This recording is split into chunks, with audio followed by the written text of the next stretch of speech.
Welcome back to Professor Sky's Haiti, the most important country in the world. What is this? Class number 26? I think that's right.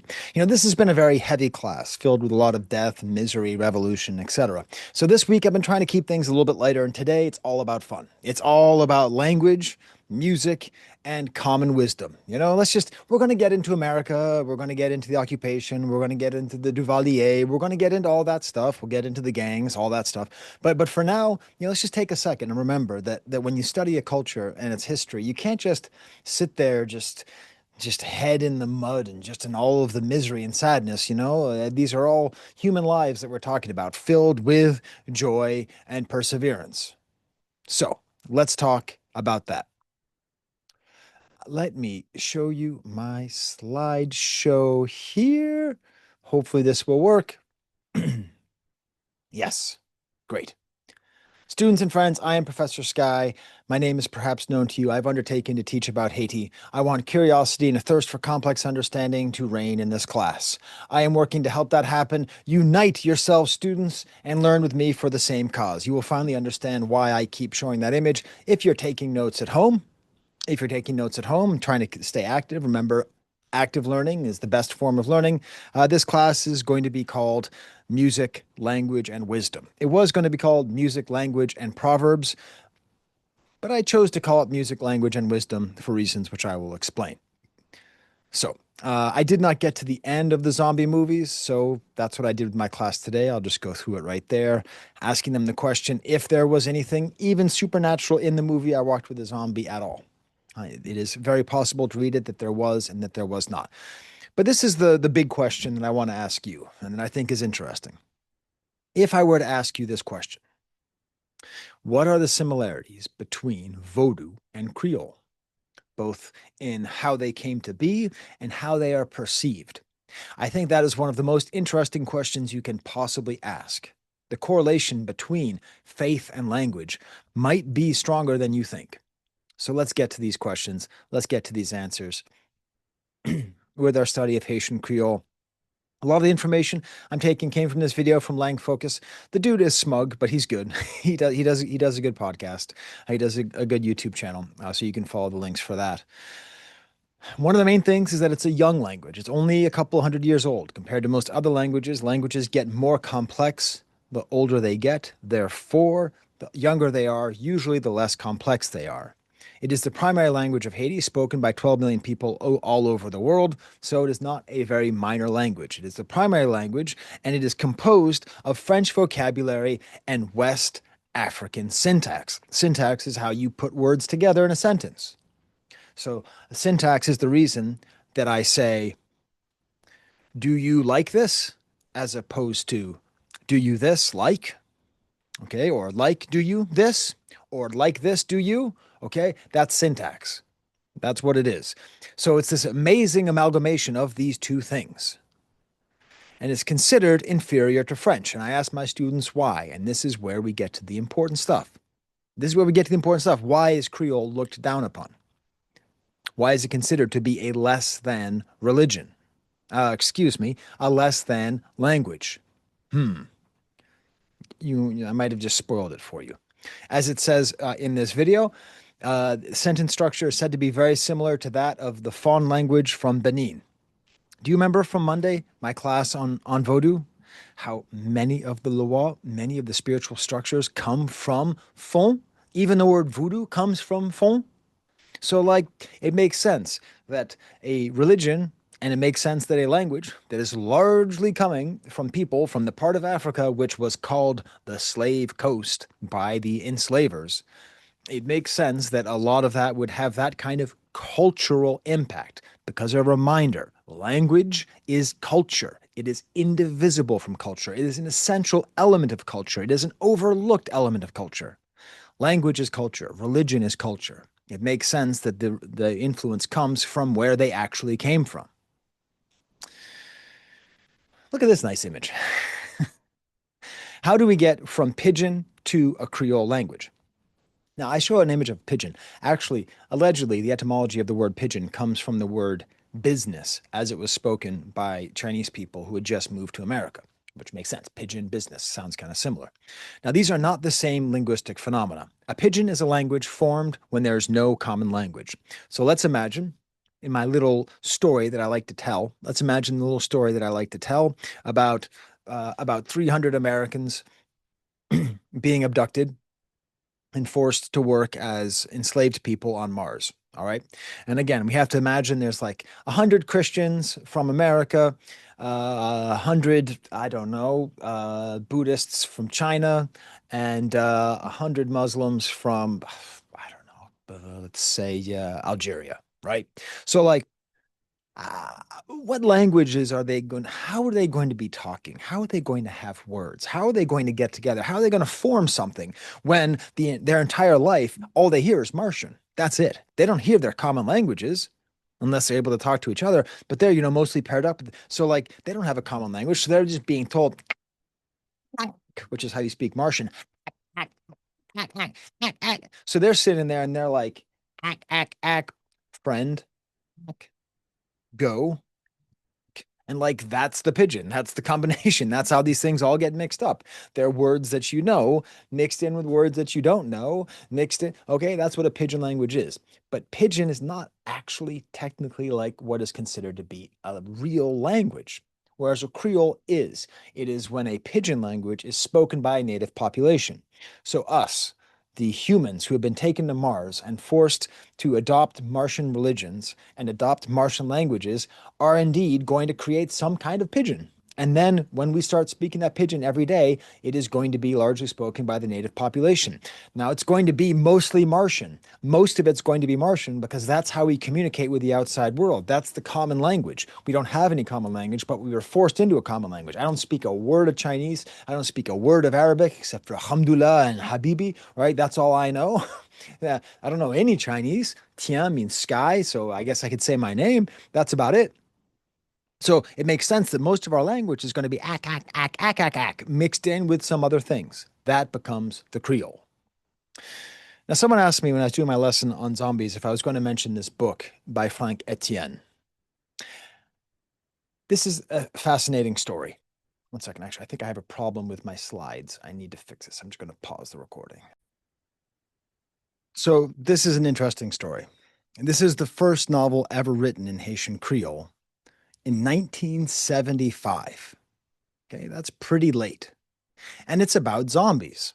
And as you know, zombies are crucial metaphors. So I was interested with my students. This is about a bokor who controls many laborers through zombification until eventually they break free. And so I asked my students, what is this a metaphor for? And up until now, zombieism has largely been a metaphor for forced labor, either return of slavery or terrible labor laws and labor codes, just the idea of having to work forever for basically no money.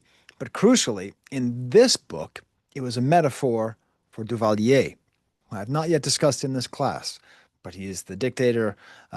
They are the family of dictators who would rule Haiti for many decades, who we'll be discussing in some detail in this class.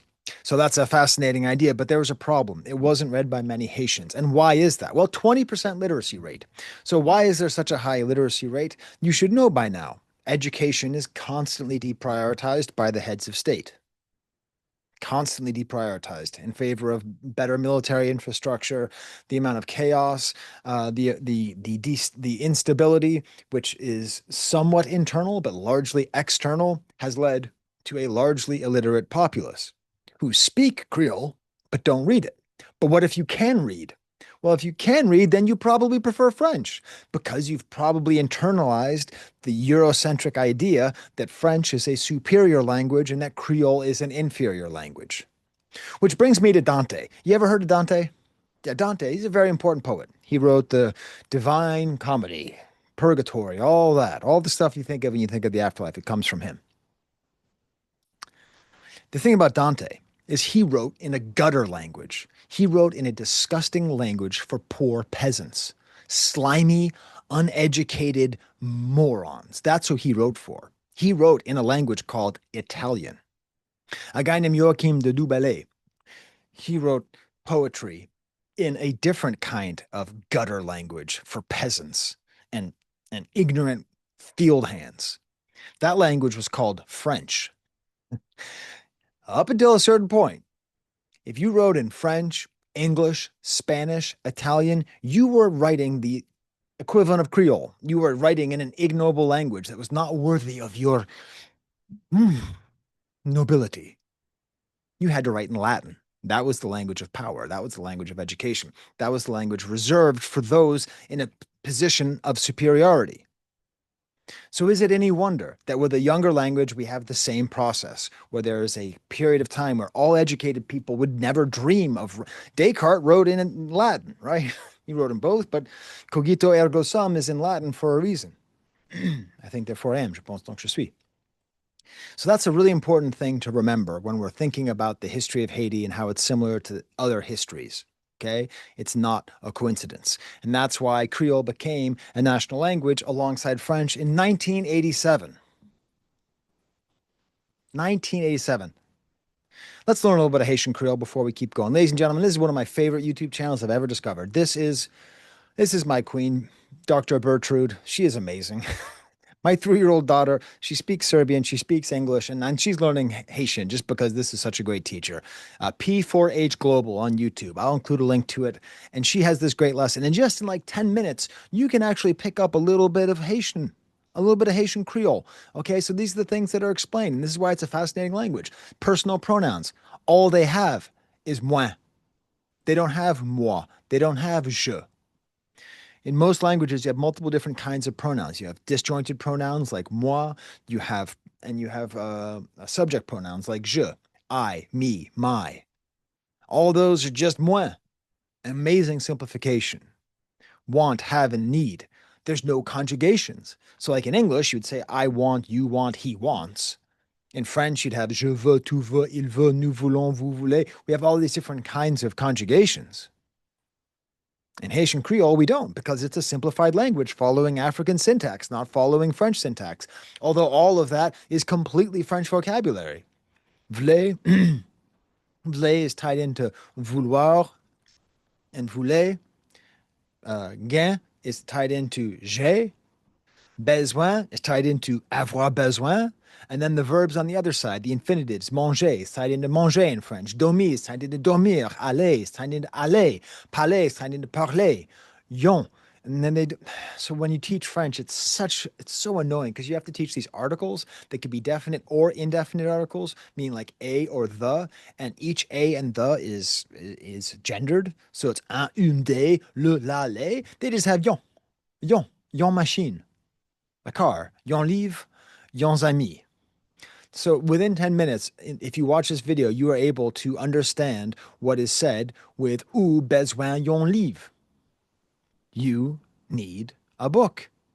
Or if you want to throw in a negation, pas. That's what we're talking about. Syntax, syntax, syntax, syntax. In French, you indicate negation after the verb. Now it's ne pas in French, but in France, they've largely forgotten the ne.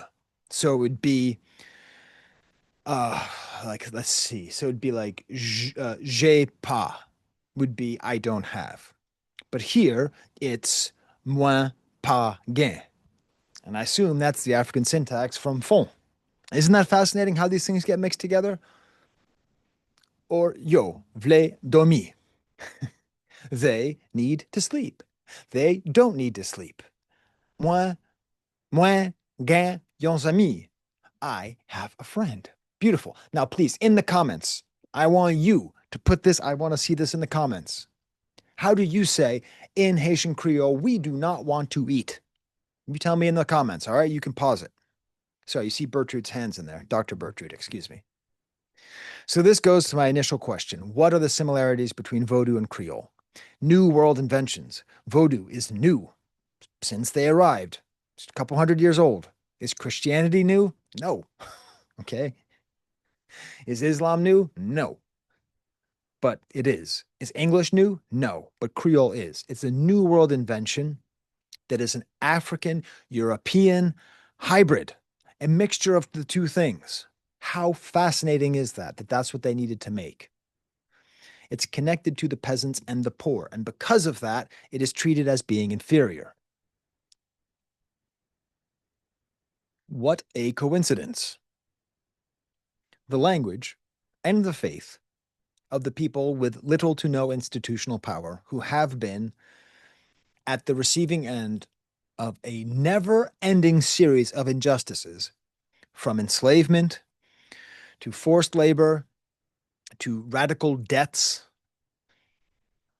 are demonized for their faith and mocked for their speech.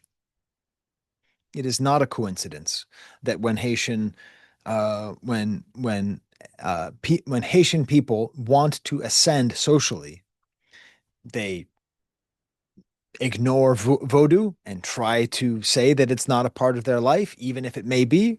And they try to ignore Creole and try to speak quote unquote proper French. It's all right there, everybody. The systems of white supremacy are right there. The languages that were developed, the faiths that were developed and practiced by the majority of the poor blacks of this place are systemically and systematically marginalized forever. Sources of ridicule, sources of ignoring. If we go back to this idea right here, okay? Haitian Creole finally became a national language alongside French in 1987. What did that mean beforehand? That meant that that meant that that Creole existed but was not recognized. Hey, hey, focus. Existed but was not recognized. What does that remind you of? What was Haiti, if not existing but not recognized? France would not recognize it until the outrageous deaths of 1825. America would not recognize it until it tried to get rid of its own slavery in 1862. Haiti has consistently been ignored. It has consistently existed and not existed at the same time. The Vodou religion exists but is not recognized. It is practiced but is not recognized. Even the language is practiced but is not recognized. Do you not see how these things all go together? How the Haitian people are expected to exist and not be recognized constantly in every aspect of their life, from their own bodily autonomy to what they believe, to what they say. They have not been allowed to be themselves because it is perceived of as too African. The problem with Vodou is not that it's evil, it's that it's too African. The problem with Creole is not that it's unintelligent, it's that it's too African. The problem with Haitians is not that they're, I don't know, it's that they are too African. That is the way that this works. That's why this is a class that is partly about Haiti, partly about the way that systemic racism works, the way that white supremacy works, the way that it continues to work. And if I were a Haitian intellectual, you better be damn sure I would be like, well, I understand Creole, but I don't speak it. I understand Vodou, but I don't practice it because I would be afraid of not being treated seriously. I wish I could play music for you, but I'm just going to tell you this is a song. Please follow the links. Please listen to this song. This is a song I'm playing for my class. Haïti chéri, pi bon pays, passe au non point. Faut que moi t'ai quitté ou pas, moi t'es capable comprendre valer ou. I don't really know. I'm not doing very well with it. It's a beautiful song. Harry Belafonte did a version of it. What I want to emphasize, though, is that this is an exile song. It's a song about leaving and having to come back in order to appreciate how beautiful it is. Okay? Really find this song. It's considered to be the second national anthem of Haiti after the Dessalines, which is their official national anthem.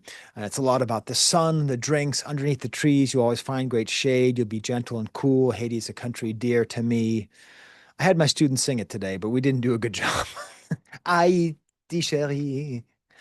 What's interesting is they refer to a white man's land, so they're probably talking statistically.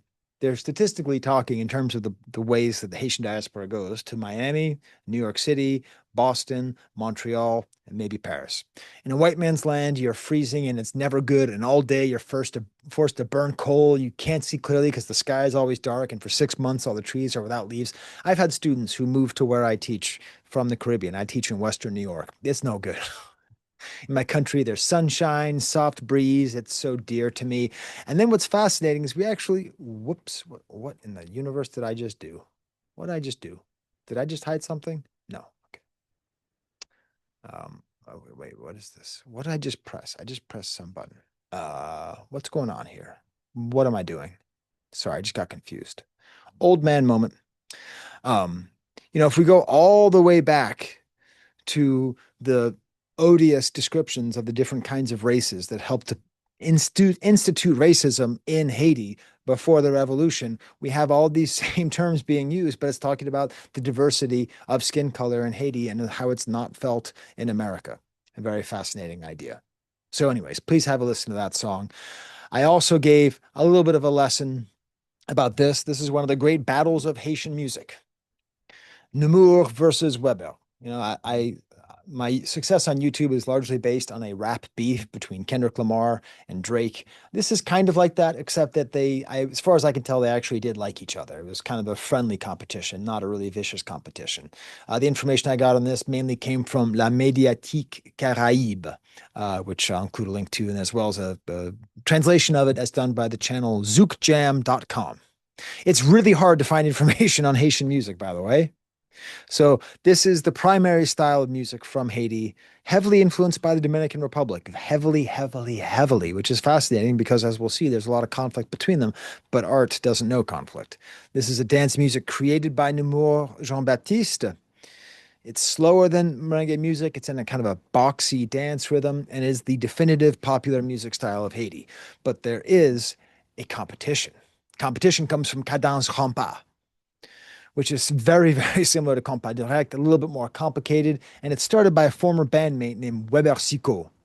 And this started a major beef with Namur.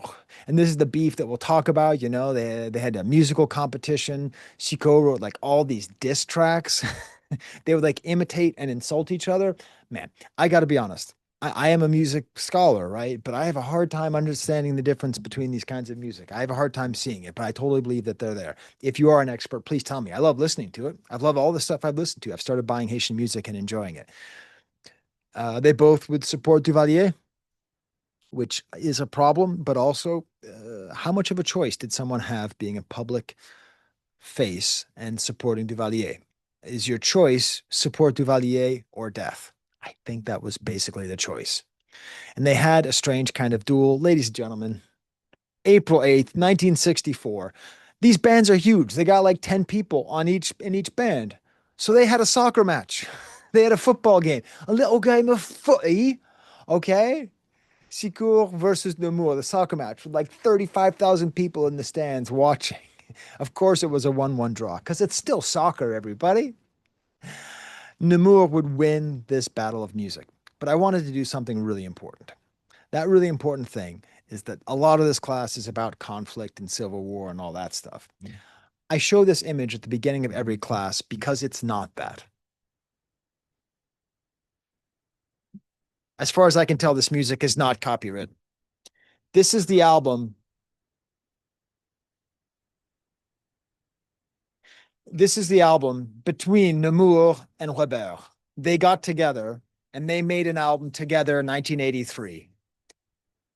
Long after their music had already been sort of loved and appreciated, and they'd been seen as like the greatest pillars. After years and years of battling, we have l'union. And if you know the slogan of Haiti, it's union makes strength. L'union fait la force. So I don't know. This album is just great. You can't find it on streaming services. It is on YouTube, but I bought this on Discog. To end things with today's class, I'm just going to share some of these proverbs. Now, a proverb is a short expression containing common wisdom. Proverbs in general are not written by the powerful. They are written by the people. They are just common wisdom. All of these came from the book Liberté, which is a anthology of Haitian writing. And I just want to emphasize how fascinating proverbs are because they express so many things about the country. Let's look at the first one. If work were a good thing, the rich would have grabbed it long ago. Think about how many of these proverbs you're going to see have to do with work, labor, and forced labor and life on the fields. So they're saying their whole before freedom, they were forced to work. After freedom, they were forced to work. They've been guilted, they've been whipped, they've been hit with police batons, they've been menaced by the Haitian army. Everything that's been happening has been trying to get them back into the sugar fields. So they're saying if it's so good to work, the rich would have taken it a long time ago. In this way, Not working, being an idle worker, is a form of resistance. Money goes where money is, the rich stay richer. Only when the serpent dies do you know its length. That's beautiful. You never know how powerful your enemy is until your enemy is dead. You never know how far reaching it is. The way a cat walks is not the same as the way it hunts a mouse. You can never really tell about somebody by the way they walk. They walk differently. The donkey sweats so the horse can be decorated with lace. Again, more about labor, more about income inequality, more about these divides between the city and the country, between the elites and the non-elites. When they want to kill a dog, they say it's crazy. That's my favorite. When they want to kill a dog, they say it's crazy. When they want to kill a dog, they say its language is rudimentary and ignorant. When they want to kill a dog, they say that its faith is evil and witchcraft. When they want to kill a dog, they say it's lazy. They say that it is murderous and blood maddened and sex maddened. When they want to kill a dog, they other it and they deny everything about it except that which they can control. The story of Haiti is the world wants to kill the dog of Haiti. Since its inception, since its freedom in 1804, the world has consistently conspired against Haiti. And every single time they can say it's crazy. They all have gangs over there. They all kill chickens and humans and eat them and they this crazy things and it's just a way for us, the West, the powerful nations, to justify our own demonization and marginalization of these people and their hybrid African, European, Caribbean ways. What a beautiful, beautiful, horrible proverb. Prisons weren't built for dogs, you're supposed to be free. A beautiful burial does not guarantee heaven. Money won't buy you heaven. Beautiful teeth does not mean he's a friend. Smiling faces sometimes tell lies. I'm a great singer. The house that leaks can fool the sun, but it can't fool the rain.